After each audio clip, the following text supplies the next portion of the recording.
তো বন্ধুরা, বর্ধমান বিশ্ববিদ্যালয়ের সিক্স সেমিস্টার জেনারেল বিভাগের 2024 সালের এক্সটার্নাল এক্সামিনেশনের জন্য আপনাদের যে 10 নম্বরের 4টে প্রশ্ন থেকে 2টো প্রশ্ন লিখতে হয়, আপনাদেরকে এই ভিডিওটির মাধ্যমে 10 নম্বরের 6টি প্রশ্ন দেখাবো। এই 6টি প্রশ্ন 2024 সালের এক্সটার্নাল এক্সামিনেশনের জন্য সবথেকে বেশি গুরুত্বপূর্ণ। এই 6টি প্রশ্ন আপনারা ভালো করে বুঝে পড়লেই আপনাদের যে 2024 সালের এক্সটার্নাল এক্সামিনেশনের যে এডুকেশনের 10 নম্বরের 4টে প্রশ্ন থাকবে, 2টো প্রশ্ন লিখতে হবে। ওই 2টো প্রশ্ন আপনারা কমন পেয়ে যাবেন। তো এই 6টা প্রশ্নের বন্ধুরা একটাও কিন্তু বাদ দিবেন না। এই 6টা প্রশ্ন কিন্তু আপনাদেরকে পড়তে হবে।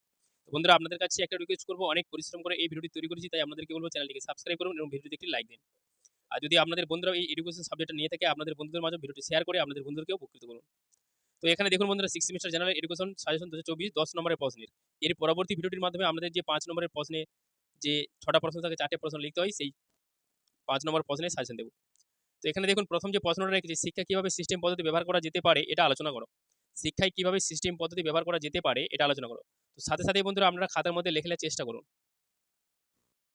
তারপরের প্রশ্নটা দেখুন, শিক্ষায় কম্পিউটারের ভূমিকা আলোচনা করো।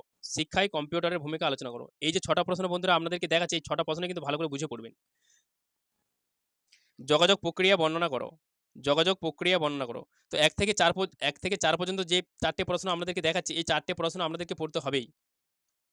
শিক্ষা প্রযুক্তির পরিধি আলোচনা করো। শিক্ষা প্রযুক্তির পরিধি আলোচনা করো।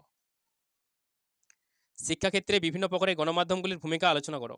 শিক্ষাক্ষেত্রে বিভিন্ন প্রকারের গণমাধ্যমগুলির ভূমিকা আলোচনা করো। বহুমাধ্যম বলতে কী বোঝো? বহুমাধ্যমের গুরুত্ব লেখো। শিক্ষা প্রযুক্তিবিদ্যা কাকে বলে? এর সীমাবদ্ধতাগুলো লেখো। শিক্ষার ক্ষেত্রে সিস্টেম দৃষ্টিভঙ্গি বলতে কী বোঝো? সিস্টেম দৃষ্টিভঙ্গির স্তরগুলো আলোচনা করো। অনুভূমিক যোগাযোগ ও উলম্ব যোগাযোগ উদাহরণ সহযোগে ব্যাখ্যা করুন। সমাজ জীবনে যোগাযোগ কেন প্রয়োজন? তো এখানে বন্ধুরা, এখানে 1 থেকে 4 পর্যন্ত যে প্রশ্নগুলো আছে, আপনাদেরকে এই 4টে প্রশ্ন পড়তেই হবে।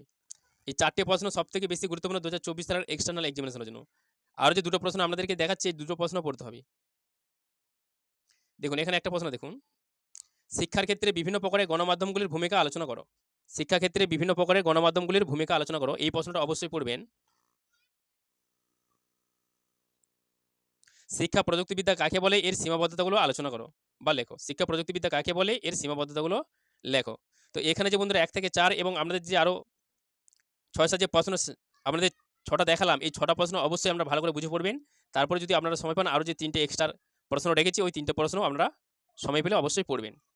তো বন্ধুরা, এর পরবর্তী ভিডিওটির মাধ্যমে আপনাদের যে 5 নম্বরে যে 4টে প্রশ্ন লিখতে হয়, মোট 6টা প্রশ্ন থাকে, সেই 5 নম্বরের প্রশ্নের সাজেশন দেওয়ার চেষ্টা করব।